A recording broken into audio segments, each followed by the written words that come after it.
I'm Dean Newland, and welcome to the Business of Intuition, where I coach, facilitate, train, and speak on the hard science and meaningful experience of intuitive leadership in business, so you can make better decisions, forge real connections, and creatively solve problems to amplify your impact and simplify your life. Welcome to the Business of Intuition.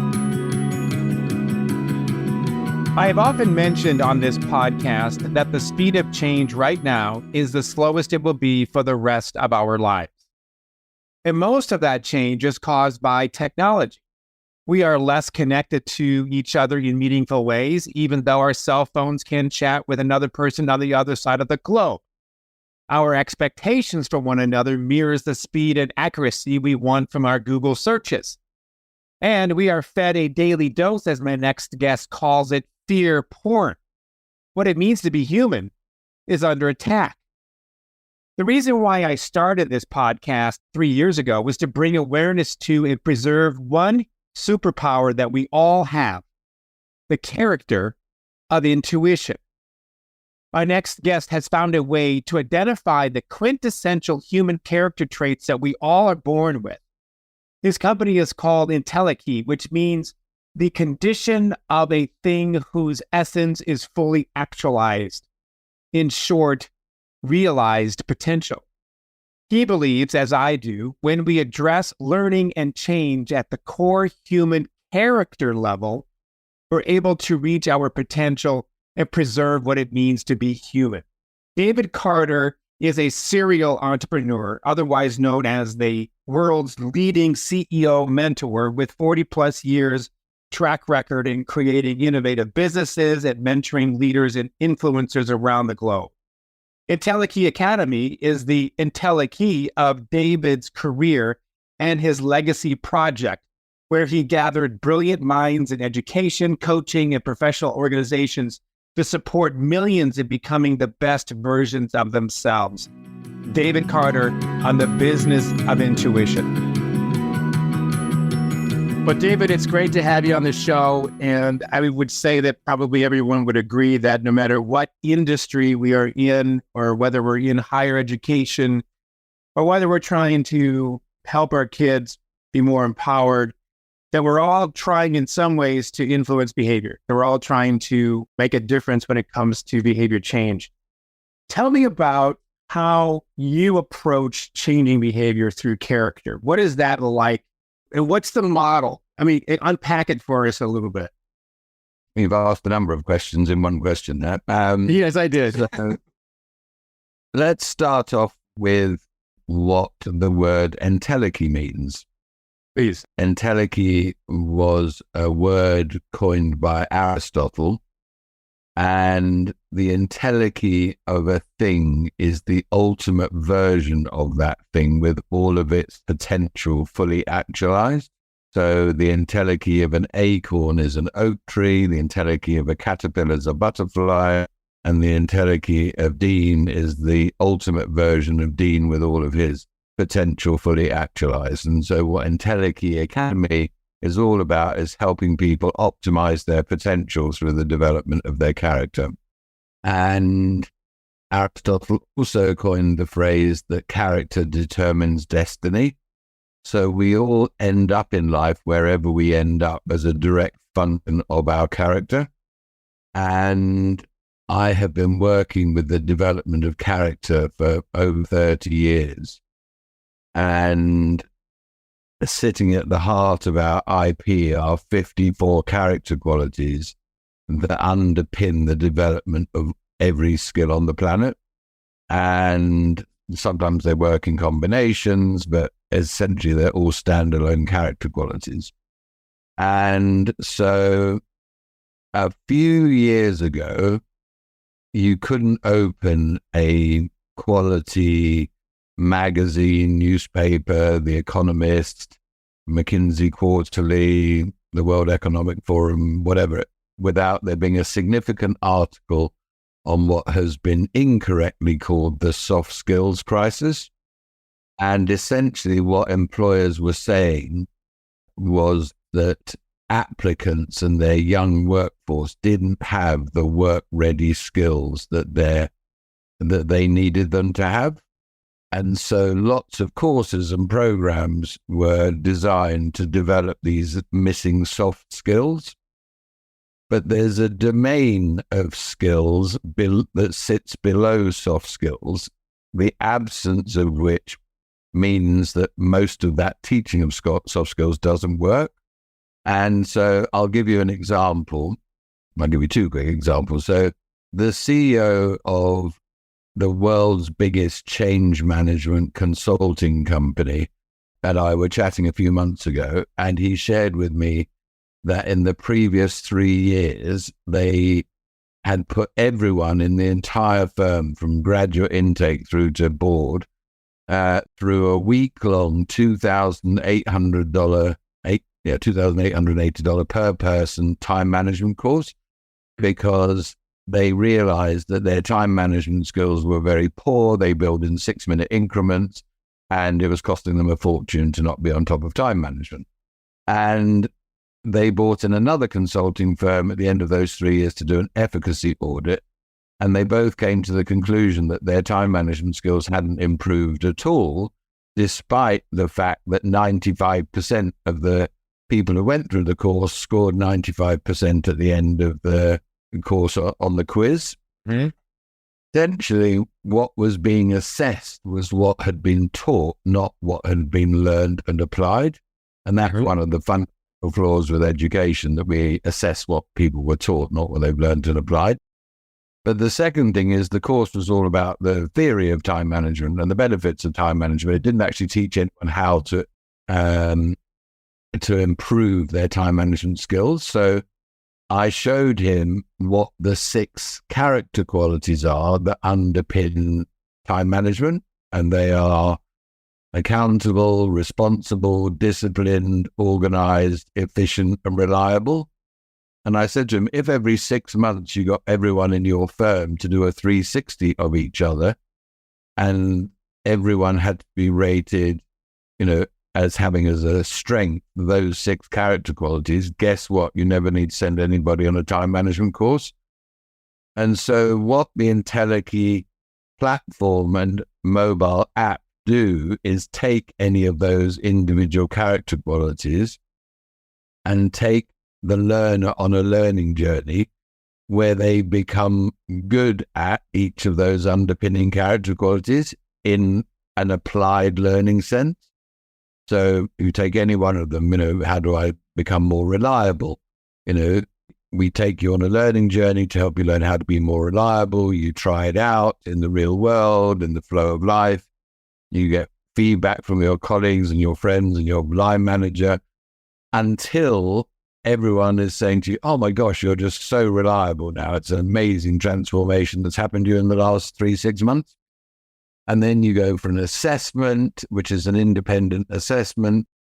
There's 5 parts to the assessment. The first 4 are effectively measuring your understanding of the journey you've been on and what's worked and hasn't worked and how it's worked and how it's now become part of your routine and your behavior set. And the 5th part is the third-party validated evidence from your boss and your colleagues that you've now mastered that capability. And then you can put a badge on your LinkedIn profile or your CV that says, my colleagues have rated me now as being, having as a strength being reliable. And there are 54 of these character qualities. We think that people can probably work on 4 to 6 per year to do the job properly. Some of them, they'll already have as strengths, and others they won't. But through a 360 that they'll do at the beginning of the journey, they can figure out how they see themselves versus how their colleagues and their boss sees them, and then work on the journey to make improvements in the growth opportunities. So let me dig into the 360 thing you just said. I understand. I think that makes sense. I think that everybody listening would understand that we should be measuring the actual application versus the theory, the knowledge around something. Makes a lot of sense. I could get a 360 on my behavior, my character, and I might come up maybe not strong in certain areas, and might even have the self-awareness around those particular areas being not as strong as others. How do we then take that self-awareness that there is a gap to turning it into a mastery? Well, we have designed a learning journey, which after you've got your 360 results and you've compared how you see yourself with how other people see you, and you've chosen one of the growth opportunities to work on, there is a pedagogical design of our learning journey, which it starts off with explore, where you go off and explore ways in which other people in your firm have become good at that character quality. You can go and watch TED Talks or, Google stuff, or there's action plans which are in the platform which others have written that have helped them become good at it, or that the company has suggested. And so people go off and explore, how do I become more whatever the character quality is? And they try things out. Do they get coaching too along the way, or is this a self journey? The coaching is all delivered by our in-app AI coach. Okay. They also get coaching indirectly from their colleagues and peers who will be posting videos about how they became more of that character quality. And we encourage them to go and talk to that person, face to face or in a Zoom call, and ask them, well, you said you did this, how did it work? I've tried it and it doesn't work for me. So we're trying to get everyone who's supporting someone to grow and develop a character quality to also support that journey. So you've got community coaching and in-app coaching. All right, so great. This is great. I'm fascinated by this. So we do a lot of 360s in our business as well, and I know a lot of people listening in are familiar with the process. I've noticed that, and there's statistics that could bear this out, and I'm not a statistician, I'm not a data geek, but I do have a sense that if you do a 360 a second time, there is a bias that this particular person or this organization, what have you, needs to get better or should get better. We're going to rate them a better score than we did before because of the empathy we have for all the energy and time that they put into it. They may not have actually improved in that area, but we want them to succeed, so we give them a higher score the second time around or the first time. One, do you believe that happens? And two, how do you account for that? First of all, I think that what we measure in a 360 is very different to other 360 tools. You're measuring someone's capability in 54 character qualities. That's it. And every time you say that this is a strength or it's a growth opportunity, you have to give some context. So, maybe I did your 360 a year ago and I saw you got 10 super strengths and a couple of growth opportunities, and you've been working on the growth opportunities. Well, hopefully you've still got the strengths that you had before. And I can even give you some more examples of where I've witnessed that, and to reinforce it. And I've also seen you work on the growth opportunities. And so I give context in, well, you said you wanted to be more collaborative and more reliable, and I've seen you do this and I've seen you do that. And so you collect feedback from all of your assessors, and you would then submit all of those to the independent assessor, who either says, yes, you have made an improvement in that character quality, or no, you haven't, not yet. Understood. You started off, David, by saying that, was it Aristotle, that character determines destiny, which is a great phrase. Can anyone change their character if they so desire? Like one could say that there's evidence out there of people who become, quote unquote, in whatever field, whatever definition of success we want to say. Let's say it's wealthy people. There's people who run large organizations, and then, Enron, there's certain organizations that we know have been for a certain period of time extremely successful, and yet then maybe later they don't, or we find out some character flaws in the people who run it. So the question is, can anyone change their character through this process, or is there some other sort of deeply rooted psychological things that happen between the age of, say, 0 to 7 that have embedded in their sort of subconscious a certain amount of character flaws, if you want to call it, that don't get undone unless maybe another approach like some sort of therapy or other things to unpack those older issues. How does that fit into this process, or does it at all? Well, we believe that every baby born on the planet is born with the innate ability to be brilliant at all 54 character qualities. Okay. But that doesn't mean it doesn't get schooled out of you, parented out of you, churched out of you, communitied out of you, mediated out of you. But that doesn't mean you still don't have the innate ability to be kind or kinder or calm or calmer or confident or more confident or any one of the 54 character qualities. On every spectrum, you've got people at both ends and most of the people in the middle. And vast majority of people are not psychopaths. The vast majority of people are perfectly normal human beings who, when it's pointed out to them that they could be kinder or more open-minded or more collaborative, because they yes, you're right, I think I could. And if they are willing to put in the effort and energy, then they can anybody can become character qualities that they work on.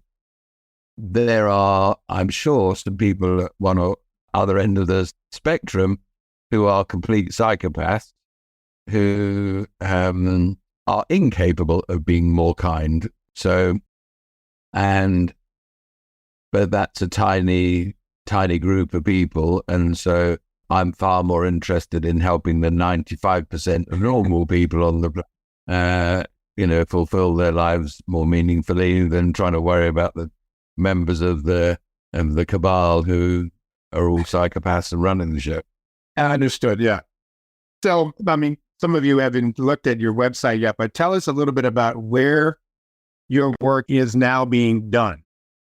We're based in the UK at the moment, and our customers range from the hospitality industry to the pharmaceuticals industry to a football club to a financial services organization to British Telecom. It's across the board.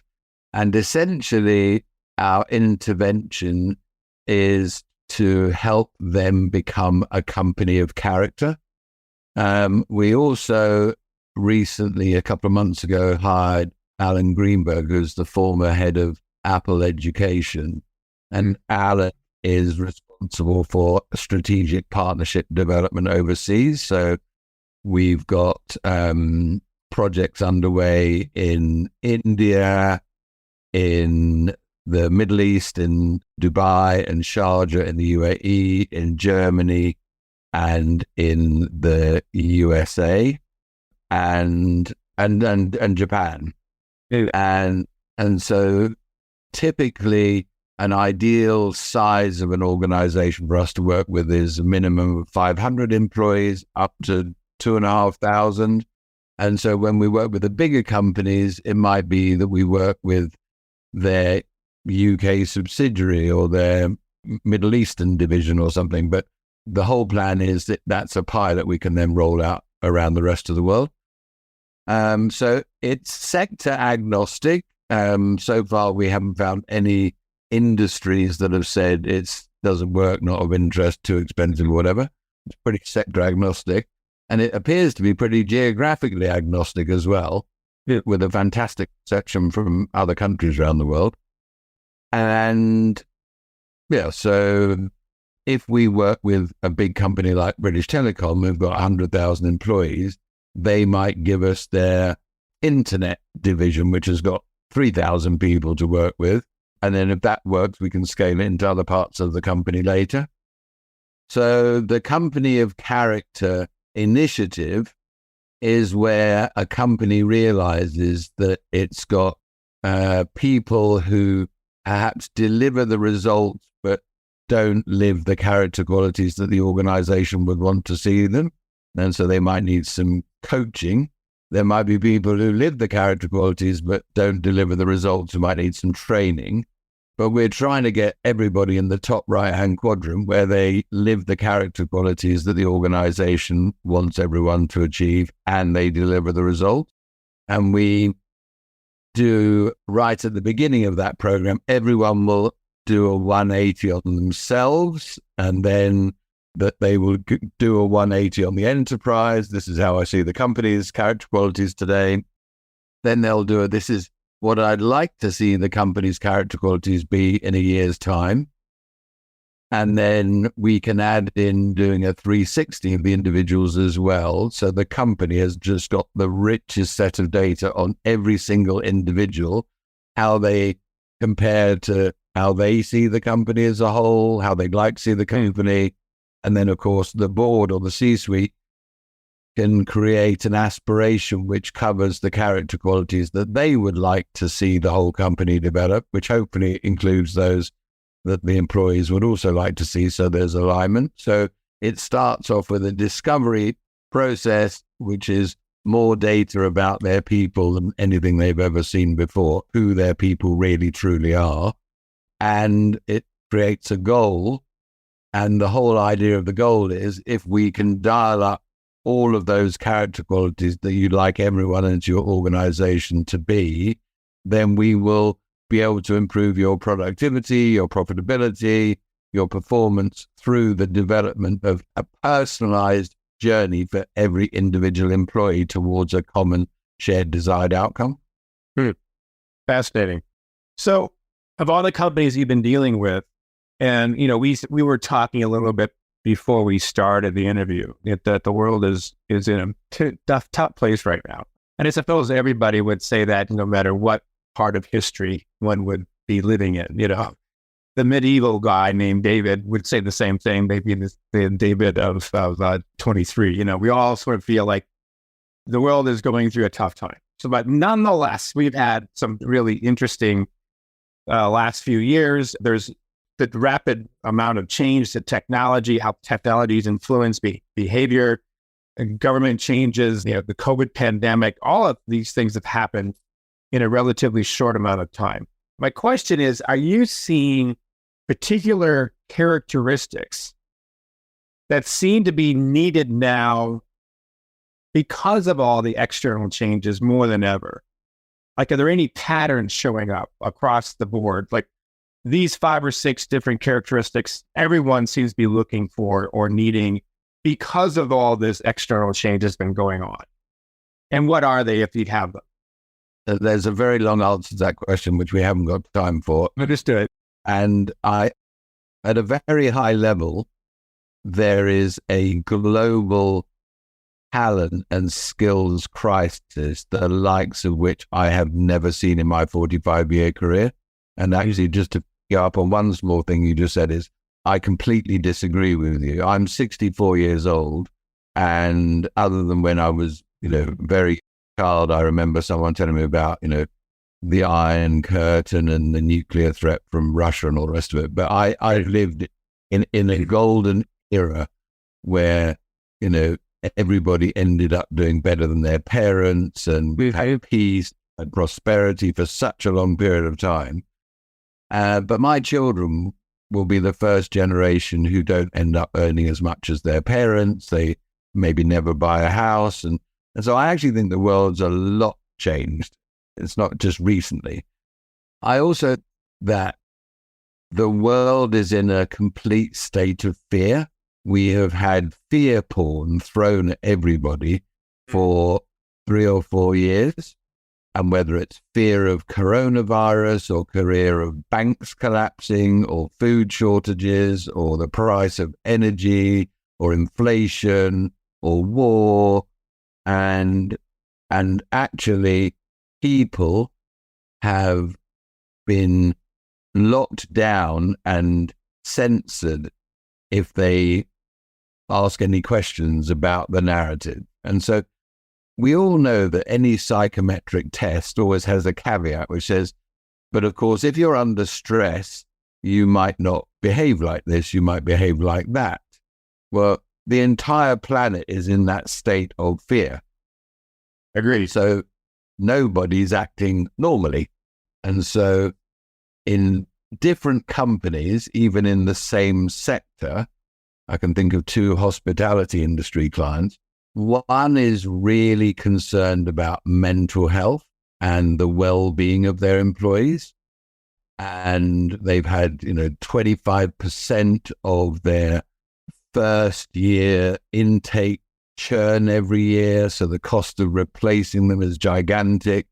They've got huge retention issues through mental health. And so they're really focusing on a sort of mental health and well-being agenda. And so they will choose a nurturing set of the character qualities that they would like their employees to be good at to support each other through this difficult time. And another company in the hospitality industry might feel that they've got a shot at getting to the top slot in their industry over the next 5 years if they really change their culture. So they're looking for something to give them a competitive edge. And so perhaps to go out and find people using our tool to recruit people who are more a fit for their organization's culture than they've perhaps done in the past. And so they might look for more performance type character qualities. And so if I'm ever asked, which I am regularly asked, and I'm sure you were going to ask me the question anyway, if I had to choose 2 or 3 character qualities that were my personal favorites that I think everybody perhaps work on, one of them would be to be more curious, and one of them would be to be more open-minded, and the third would be to be more kind. And I think that, we launched this business 3 years ago in the middle of lockdown. There's 20 of us in the UK. We live in 19 different counties. We're, all spread out all over the place. And, some of us have got children and some don't, and some have got aging parents. But the support that we have given to each other through this difficult, few years has created an amazing culture within the company. And it's almost like we can do anything. We decided in offsite recently, we were going to have a no holiday policy. In other words, not you can't have any holiday, but you can have as much holiday as you need, as long as you get the job done. If you need to take your children to speech day, sports day, nativity play, or whatever it is, take the time off, do the work in the evening, do it at the weekend, catch up, as long as you get the job done. And if you need to take, an extended, have as much. In other words, we trust our people to get the job done. And so trusting is one of our character. So I think that some organizations are tending towards some of the more performance criteria, being more confident, being more analytical, being more expressive, and others more towards the nurturing end of the spectrum. So there isn't one consistent answer that every company is looking for this. I understood, but I was thinking that you were anticipating what I was going to ask you, and you just kind of answered it. But if the planet were the client, would those 3, curiosity, open-mindedness, and kindness, be the characteristics for that client, the planet, to work on? As I might add in a few more for the planet, a few more. Yeah. I definitely have curious, open-minded, kind. I think I'd have calm. I think I'd have confident. I think I'd have analytical, expressive, wise, strategic, vulnerable. I don't know. There's a whole bunch I probably have. Yeah. Okay. Very good. Your platform works with apps, correct? A lot of it, you deliver a lot of the work through, in a sense, of an application that somebody would use. I mean, there's a lot of this is self-directed. Is that correct? Yes. The platform that the employer buys and gets access to, which provides them with all the data, dashboards, and insights into individuals, teams, geographies, country operations, whatever, that is supported by a mobile phone app for each and every employee. Got it. But to that end, how do you see, what is the impact that you see technology in the future is going to have on work? I mean, you've leaned into it already. What other things do you see into your crystal ball? I am a fully paid up member of the Conspiracy Club. And I think that the biggest thing that's going to happen in the next few years is the explosion of AI. And going back to something we were talking about before, fear, I think, that there is an agenda for AI to eventually turn everyone into a transhuman. And so if in a few years' time or today, a job can be done by a robot, then it will be. Yes. And so what people need to do is focus on dialing up the human character qualities that a robot can never copy. Yes. And so we use AI in our product, but we put safeguarding rails all around it. So it can only be used in a positive, constructive way to help you develop any one of the 54 character qualities, and that's it. So you had some character in your actual development of the character platform. Just because we can do it doesn't mean that we should. Yeah. So as I said, we put safety rails around the AI that we're using in our product.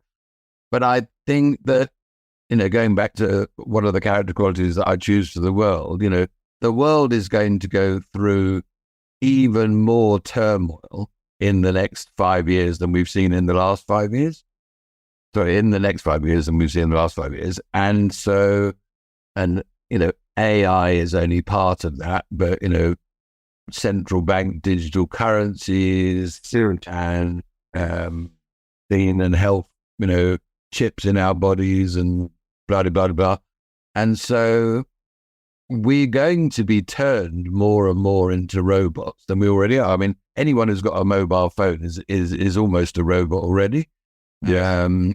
And so my hope is that we can use that technology to empower people to become more human. And is that the throughput for you? Is that the purpose? Is that the why? Is that the burning platform that you are involved in, that you're trying to help bring about? Yes. I believe that in order to stop some of the nefarious activities that are going on in the world and to give people hope, we need to raise the world's consciousness. And by raising the world's consciousness through developing their character, that's how we can allow humans to flourish rather than to end up going down a transhuman agenda. That's a great mission. Wonderful. So, David, wonderful stuff. How can people who are listening in on this learn more about you, your company, and what you're doing? If they would like to find out anything about me, which they can go to my LinkedIn. It's David C.M. Carter. On LinkedIn, I'm the only David C.M. Carter in the world, so you can find me fairly quickly, whereas I think there's 9,000 David Carters. I think there probably is. David C.M. Carter at LinkedIn. And also probably the best way to follow what Entelechy Academy is doing is to go to the Entelechy Academy on LinkedIn as well, because that's where we post all of our newsletters and updates and blogs and thought leadership papers and everything else as well. Very good. Very good. Yep, I just found you. I did look for you before. I couldn't find it because wait a minute, there's no way I'm going to find a David Carter. David, it's great to meet you. And as I mentioned, we're going to be coming up to your part of the world, and I'm looking forward to checking out that part of the UK. But thank you for your time and your mission and the energy you're putting to the planet and to all your companies. It's quite inspiring. Thank you very much. And when you visit the UK, please be sure to stop by for a cup of tea and a scone. I would love that. Thank you. Thank you for listening to The Business of Intuition. If you enjoyed the show, please subscribe, rate, and review on Apple Podcasts, Google, Spotify, or wherever you get your podcasts. If you'd like to learn more about Dean or Mission Facilitators Leadership, go to mfileadership.com. That's mfileadership.com.